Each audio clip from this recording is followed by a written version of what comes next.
ఎందుకు బలా ఉంది తమాసు పడుతుంటే మా తమాసు చూసుకుంటా అదే అల్లుకునే మీద అదే అది ఎంత బాగుందో చూడు అసలు ఉండదు అట్లేదు వద్దు అది చూడు చింత కదా అయ్యా దానికి జిక్కి తెచ్చుకునే పోపి ఏం చింతాకులా గానం వచ్చింది నాకు ఈడ మునగాకు కాదు మునగాకులో ఉంటుంది చూడు తెల్లంగా పై పొట్టు తీసిన తర్వాత తెల్లంగా ఎండిపోయిన తర్వాత దానిలాగా ఉంది.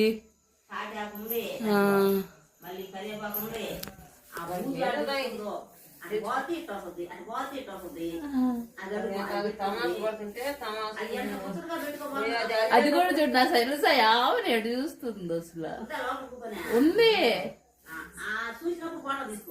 తీసిన ఉన్నాయి అక్క బలో ఉందా.